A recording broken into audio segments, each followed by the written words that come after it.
أعوذ بالله من الشيطان الرجيم بسم الله الرحمن الرحيم يا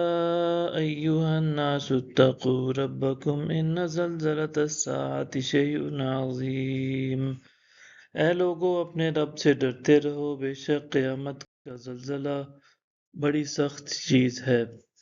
یوم ترونها تذهل كل مرضعة عما أرضعت وتضع كل ذات حمل حملها وترى الناس سكارى وما هم بسكارى ولكن عذاب الله شديد۔ جس دن تم اسے دیکھو گے، ہر دودھ پلانے والی ماں اس بچے کو بھول جائے گی جسے وہ دودھ پلا رہی تھی، اور ہر حمل والی عورت اپنا حمل گرا دے گی۔ اور اے دیکھنے والے، تو لوگوں کو نشہ کی حالت میں دیکھے گا، حالانکہ وہ فی الحقیقت نشہ میں نہیں ہوں گے، لیکن اللہ کا عذاب ہی اتنا سخت ہوگا کہ ہر شخص حواس باختہ ہو جائے گا۔ وَمِنَ النَّاسِ مَن يُجَادِلُ فِي اللَّهِ بِغَيْرِ عِلْمٍ وَيَتَّبِعُ كُلَّ شَيْطَانٍ مَرِيدٍ۔ اور کچھ لوگ ایسے ہیں جو اللہ کے بارے میں بغیر علم و دانش کے جھگڑا کرتے ہیں اور ہر سرکش شیطان کی پیروی کرتے ہیں۔ كُتِبَ عَلَيْهِ أَنَّهُ مَن تَوَلَّاهُ فَأَنَّهُ يُضِلُّهُ وَيَهْدِيهِ إِلَى عَذَابِ السَّعِيرِ۔ جس شیطان کے بارے میں لکھ دیا گیا ہے کہ جو شخص اسے دوست رکھے گا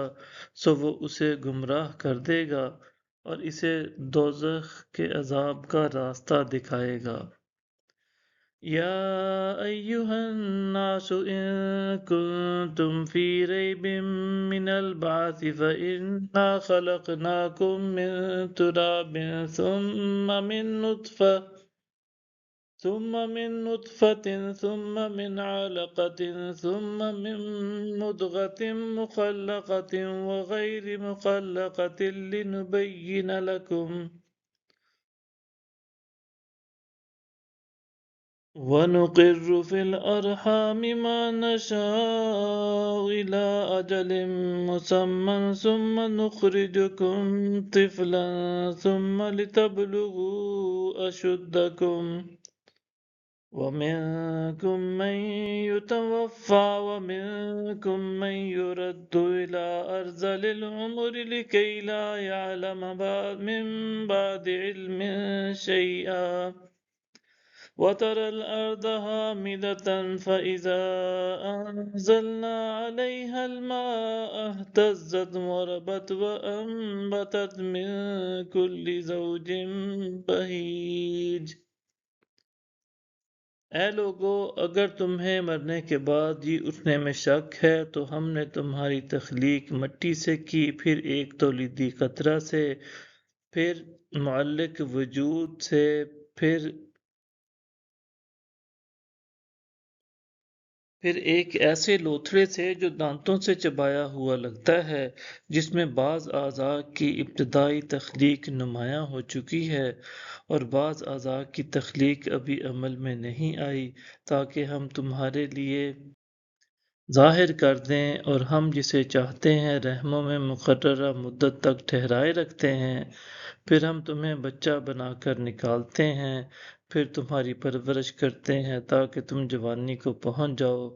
اور تم میں سے وہ بھی ہیں جو جلد وفات پا جاتے ہیں، اور کچھ وہ ہیں جو نہایت ناکارہ عمر تک لوٹائے جاتے ہیں، تاکہ وہ شخص یہ منظر بھی دیکھ لے کہ سب کچھ جان لینے کے بعد اب پھر کچھ بھی نہیں جانتا، اور تو زمین کو بالکل خشک مردہ دیکھتا ہے، پھر جب ہم اس پر پانی برسا دیتے ہیں تو اس میں تازگی و شادابی کی جنبش آ جاتی ہے اور وہ پھولنے بڑھنے لگتی ہے اور خوشنما نباتات میں سے ہر نوع کے جوڑے اگاتی ہے۔ صدق اللہ العظیم۔